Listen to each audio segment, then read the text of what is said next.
Everybody all set with the 10 things. So here we go. Let's go break through them. Okay. You can use this weight room, track, field, you name it, before, after, during, just plug in place. Okay. How do we do it? We start by breathing, and it looks like this for a football team. If you don't coach a football team, I've had my track team like this too. Okay. If you don't coach a track team or a football team and you coach soccer, I'm sorry. But here's how we do it. We start by breathing. So they'll come out, they'll get on their lines. Their lines, so let's take the first group that's standing there on the 30-yard line. Their group straight across, horizontally, will work from the 30-yard line, okay, 10 yards. So that will be their movement pattern. They'll go from the 30-yard line to where that X is, okay? And then the group behind them will go to the 30, and then the group behind them, so we can always move after we do something. Let's talk about breathing. So a big part of what we do in brain training is the oxygen advantage. Okay, I talked about this book probably 10 years ago. I think if you don't have this book, you need to get it, okay, and understand how this can factor into any part of your training or your warm-up. RPR takes it to a different level with their breathing. Okay, I've seen Cal tape people's mouths shut. Then there was people writing articles about putting tape on your mouth is bad. Put water in their mouth, something. Okay, make them breathe through their nose. When you breathe through your nose and the tongue is on the roof of your mouth, electric circuits are connected, things happen differently. Breathing through your nose is the way we're designed to work.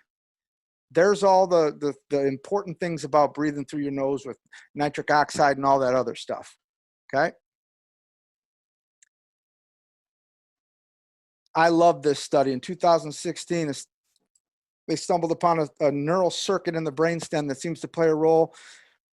Breathing and brain control connection. Everybody talks about these gigantic deep breaths and let's all get relaxed and do this yoga relaxing stuff. It's the people who breathe the best, you can't tell they're breathing. You cannot tell they're breathing.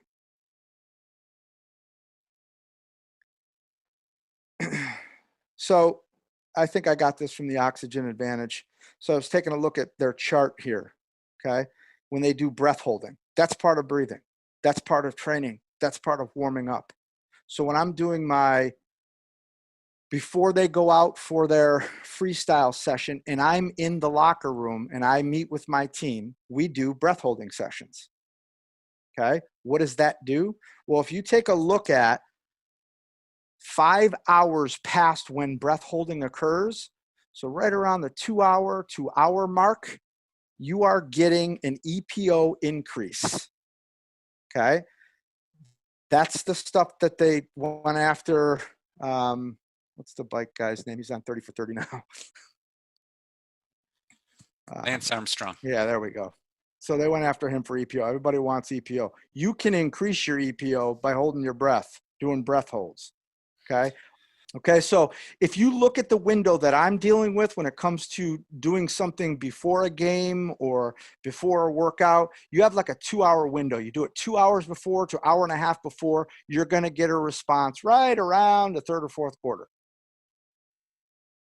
So again, I'll give you lots of anecdotal stuff. I've got a coach on my staff that's been coaching for 20 years. He goes, I've never seen a team in such good shape in the fourth quarter, and we've never run a sprint at the end of practice. Okay, I know you hear people talk about that stuff a lot. Never run unless we're doing it in practice to accomplish a goal that we're trying to do. Where can you put it in? You can put it in anywhere. Okay, we'll always power pose before we start it. This is how we start on our yard lines, in the weight room, or anything. We get into a position of power. That's going to get our hormonal profile, our biochemical stuff, and even electrons flowing correctly. I heard Jay Schroeder say one time, whoever created standing at attention was a genius. So before a game, okay, if you take a look, well, how do I implement this?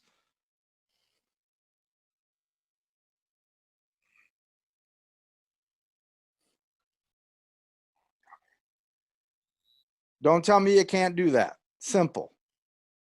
We do it before the game starts. Okay. And then we get into zone 1 RPR. And Chris, I'll let you briefly explain that, but I can tell you this, guys, and we're going to talk about a lot of different systems here. And I think it's imperative that you understand these systems. RPR is something that you need to understand and you need to dive into. Just like the other neural stuff that I'm going to talk about, these other little courses, they're things that you should wrap your head around a little bit, because then you can start to unfold it the way you want to use it in your program. Yeah, I think the RPR system, it starts with the breathing. And I think Dan's talked a little bit about it. And we do, some good belly breaths. And there's all different ways that you can do it. But basically, we're using your body, getting your body into a performance state, we call it. We're trying to take you out of fight or flight.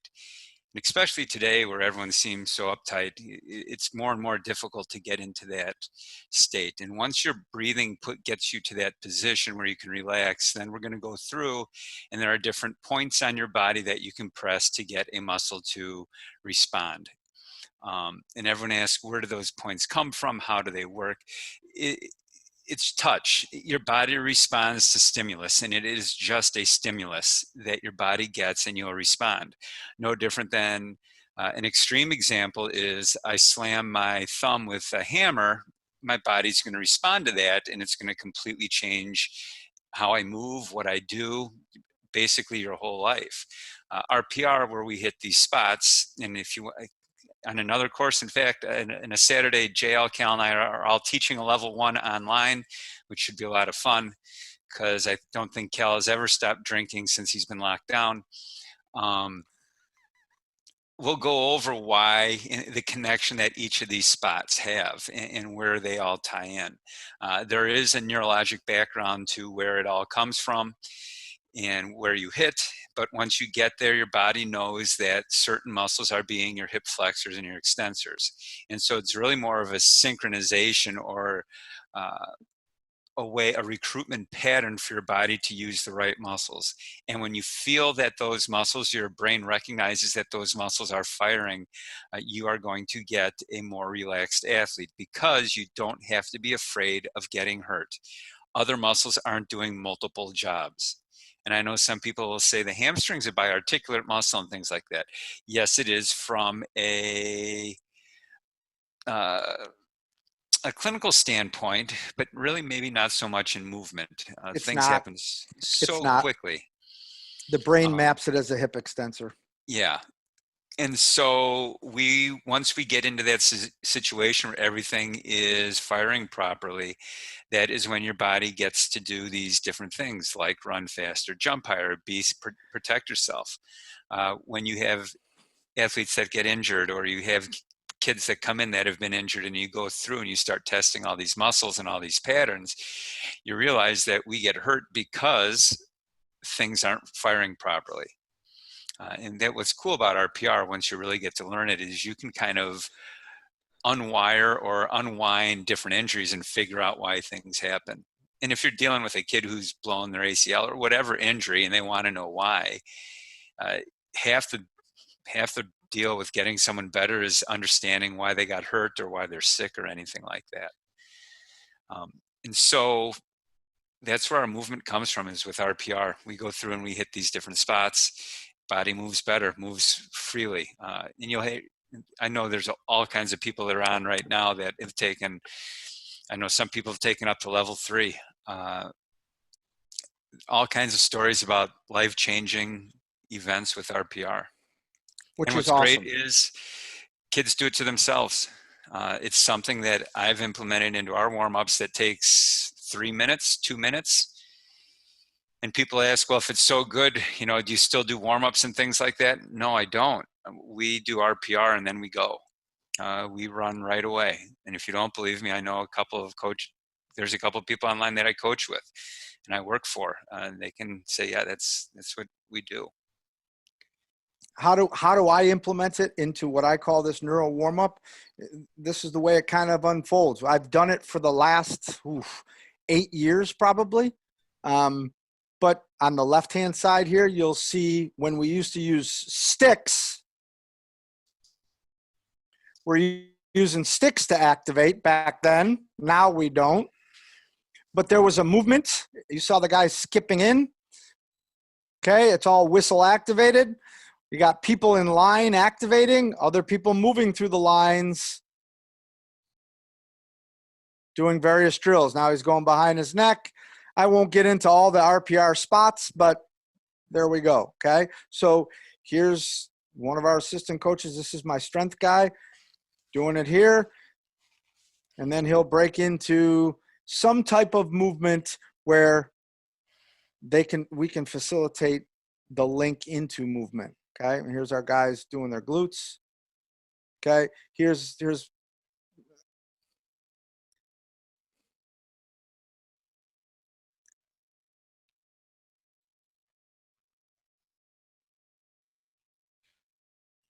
okay, not real complex, right? But very efficient, and it works. And we'll go through the whole process.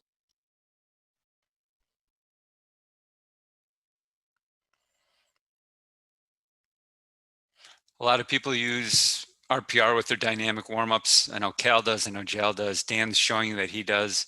I still don't. Can you see this? Is everybody seeing it? I'm not screwing up anything here? Yeah, I can see good? people moving. Hey, Dan, Okay. Yep. did you say 4 hours after breath holds? So would you do it 4 hours before a No, track I go event? 2 hours. I do 2 hours. So if you look at that, if you guys go back, and this is the best part about these things, is go back to the recording and take a look at that chart. You can get a response like an hour and a half to 2 hours after breath holds. And then it'll show you exactly what it looks like from 5 hours out, 10 hours out, etc. I only care about what I can get close to the game or close to the practice or whatever. So that's RPR. And I would encourage you to get more deeply involved with that and understand it on a higher level, because it can help you in every aspect of your program. We'll talk heart rate a little bit. I look at heart rate as, are we preparing the brain to learn? Okay, so the same neurons that are wired for learning are the same for movement. Okay, that's a huge thing, huge. So I want to get my heart rate up to 65, 75% of my maximum, and I want to hover around there. And then I know after that, good learning is going to occur. And if good learning occurs, good training occurs. Good training occurs, good games occur. So here's the research behind that. So we all know that high interval training, okay, it produces this genes called brain-derived neurotrophic factor, okay? Synaptogenesis networks, connectivity to the motor system in the cerebellum, stimulate proprioception, how the brain sees the body, okay? All these things happen when your heart rate go up. Okay, John Ratty's got the research, okay? And if you look where Chris lives, I think in Naperville, they did this in their physical education program, and all of their educational measures went up. I think that's important for us as movement coaches. That's some other stuff. I'm going to fly through this stuff. Okay, the piezoelectric part, okay? We're talking about mechanical, electric energy. The compressing and the releasing of electrons. Some people have called it tapping, okay? It's been used in pain, chronic pain, balance issues, muscle imbalances, movement disorders. It's an ancient practice, okay? We had somebody speak at TFC years ago on tapping, okay? She was an Olympic synchronized swimmer, okay? Talking about tapping on different acupoints. That's great, but the reason why it works is because it's creating piezoelectricity, which creates these electron flow and these vibrations in your body, and your brain respond to them. How does that look? Well, if you look on the right-hand side, all it is just bouncing up and down on your heels, creating that. What I'll do is I'll add my tongue between my teeth. Okay, that goes to a different system of PRRT, where we're doing a release of our mandibular jaw, which is the highest joint on our body. So if I bounce up and down on my heels and I create that piezoelectricity, then I use the mandibular reflex, which would be the reflex I have hardwired in my brain to not bite my tongue off when my tongue is between my teeth. So if I don't bite my tongue off, what happens to my jaw? My jaw has to relax. So if I have any tension in my jaw, that right there releases everything. Okay. Sometimes, and I've seen Douglas do this when I was out in London studying with him, is doing some type of jaw opening, closing, whatever, increases hamstring length. And his thing was the joint is the highest part on your body. The jaw is the highest joint on your body. Okay. It's closest to the brain. You get a lot of bang for your buck when you release that. So this is a huge part of what we do. We come out and we bounce with our tongue between our teeth, and we bounce up and down on our heels. Any questions about that? Show me someone who's a really relaxed person that has TMJ. All right. So how does it look on the practice field? Here's our 6'4" wide receiver. He plays basketball now at Pittsburgh, I think. There's a wrestler doing it. Okay, just bouncing up and down, being nice and relaxed. Okay, if you look back into the ancient texts on anybody who does any meridian work or anything like this, there's a thing called the heavenly drum. If you notice the guy's hands on the right behind in his suboccipital region, and he's going to tap on the back of his neck. Ooh, what do we do in RPR? We dig, but guess what? It's craniosacral stuff. It's tapping. It's creating a vibration. It's mobilizing that structure, which increases tone throughout the entire body. Structural balance, okay? What we think we see on the outside. So we're talking about these are quick fixes that have a tremendous impact on movement and strength and movement quality. Now, when I say what we think we see on the outside, I'm going to be honest with you. That's like 90% of what we treat in therapy is what we think we see. I'm here to tell you we're not that smart. So we don't know every joint application that's happening and how the body's responding to it. We just think we see what we want to see, which is great, and it works a lot. But I'll tell you what, we got to make sure that we're not strengthening those compensation patterns. So what do I mean by that? So we start with good-sided exercises with total motion release, and we work on all the major joints that I think are responsible for movement, which would be your shoulder area, your torso, and your lower body with hip extension. So we'll go through each one of those areas, and we'll balance the body from left to right or top to bottom, okay? I'm going to explain to you the exercises in a moment. But again, this is an entire system that I would say to you guys, go read a little bit about it. Well, is the research really there? Yes, it is. Look at the one on the right, the effect of total motion release on functional movement screen and composite scores. Okay, so they did the FMS screen, and then they did some movement stuff with total motion release, and they all scored better. I got a call yesterday from a major Division I college recruiting one of my players. Said, Coach, can you send me a video of your guy doing an overhead squat? And my guy's 6'5", 280. Sure, okay. So I text him. I said, hey, get a picture of you doing an overhead squat. He's like, Coach, I've never done an overhead squat. And any of the training we've done, we've never done it. I go, just do it. Get online, take a look at what it is, and do it. He goes, okay. He sends me a picture. I forward it, or a video. I forward it to the coach. The coach goes, holy shit. You guys do that in your training? I'm like, no. Actually, today was the first day he did it.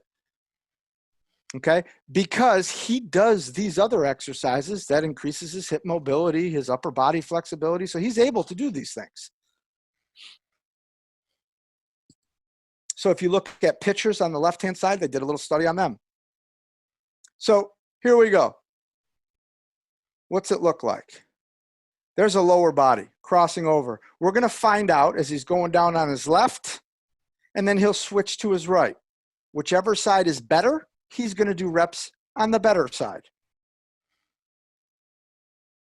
Here is him going to the left, him going to the right in a torso turn. I'm pretty sure you can see which one he goes further.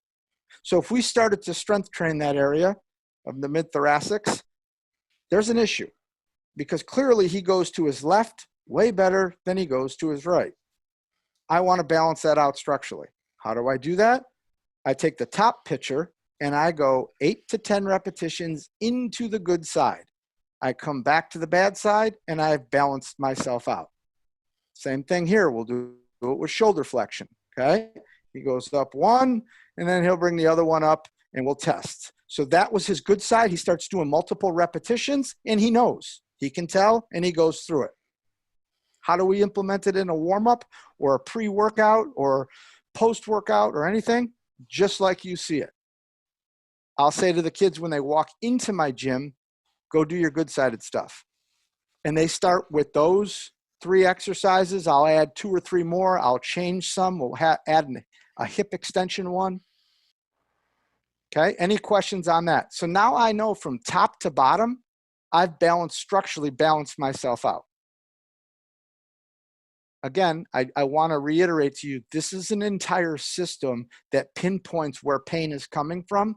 I would suggest to you, if you want to know a little bit more about it, take a course. It's awesome. The guy's a great guy. He's been doing it for years. And I don't understand why he doesn't get any love for it. It's a fantastic system. And I've now traced it back to, it's very brain oriented. It's very PMRF and that reflexive nature that we talked about in the beginning. Here's 2 guys doing it at the gym. This is what they do. They come in, they sit on a thing. We have shoulder flexion. That's his good side. The other guy's doing his torso turn. Dan, does repeating the good side increase the reflexes on the weak side? Correct. Yep. Good-sided reps first, then equal number on the bad side? 1 number on the backside because I want to make sure it's 1 number on the balanced. backside. We're just doing 1. So let's say. Oh, 1 set of 1. Yes. See, that's where it comes in. So you see this guy right here. He's got his left arm up in the air when the video stopped. That's his good side. He's doing 8 to 10 repetitions on that side. Now, he is going to do 1 repetition on the right side, and it will be way better than his pre-test. Done. I don't need to do anything else. Now we're going to go work out. The guy who was doing the rotations,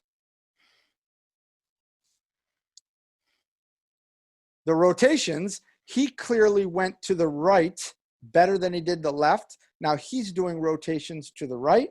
Then he'll come back 1 time, check to make sure it balanced out. Now there are some times, and this is why taking an entire system is important, where when you go back to that side, there's not a dramatic result. It gets better, but it doesn't get really better. And that's simply because your problem is coming from someplace else and you have to go look for it. That's a whole nother lecture, but that's how I do it in a warm-up. And again, when we're starting to chase this neurological stuff, you have to understand general to specific, and I'm trying to make it as general as possible. You guys all know this. If you've heard me lecture before, every workout that starts in the weight room or before we go outside or do anything, we're hanging from something. We hang all the time. Chris talked for an hour about the importance of the Palmer reflex, all that stuff. We hang because I know it's got a lot of benefits. Okay. How do I think it fits into that structural piece? I think it helps balance everything out in your upper body. I really do. What does that look like? I'm sure you guys have all seen these pictures. We hang from anything all the time. If you want to read a book, Dr. Kirsch wrote a book. Get that. It's awesome. Let's talk reflexes now. Hey, Dan, real quick, this question, are there more resources on the piezo stuff? You have to go back, meridians, Chinese medicine. Carrie will talk about, see, they get down into frequencies and stuff like that, but that doesn't talk much about bone conduction. But I can tell you, if you're talking the body electric, read the book. Piezoelectricity is what they do to regenerate bone. Reflexes.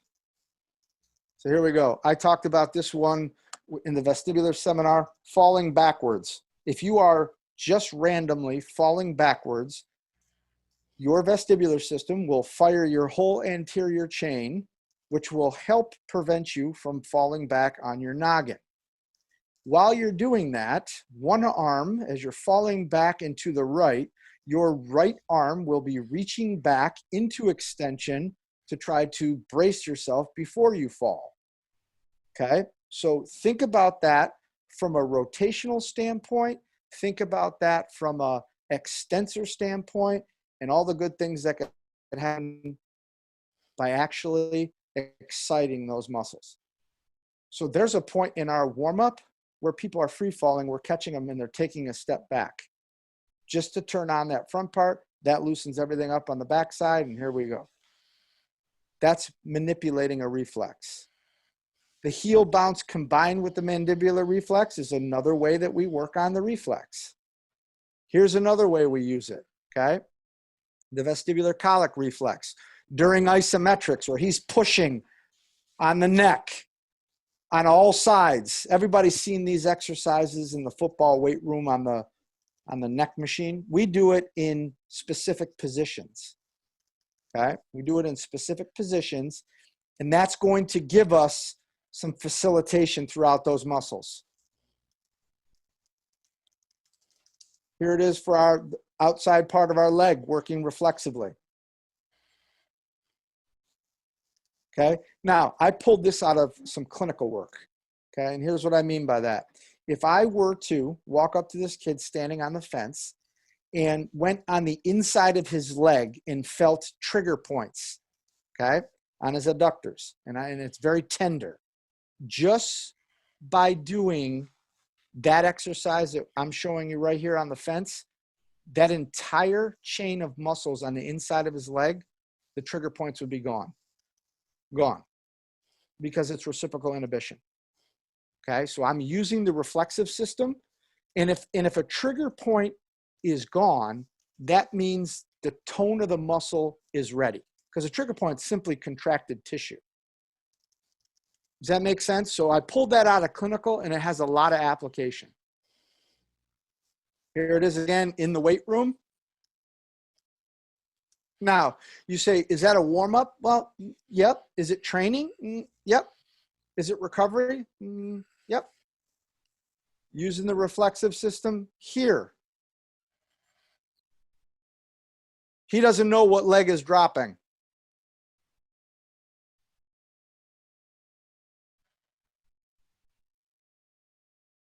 Okay, we got some core stability going on there, whole bunch of stuff. So how do I drive the reflexive system? There's another VCR. There's Chris's picture I must have stolen. Stealer. In my secret lab. Notice they have their mouth shut. Notice they have headphones on listening to a metronome. Notice I'm doing a ton of sensory stacking. That's the best thing. See those blue air mat pads? Those are the best things to do with those.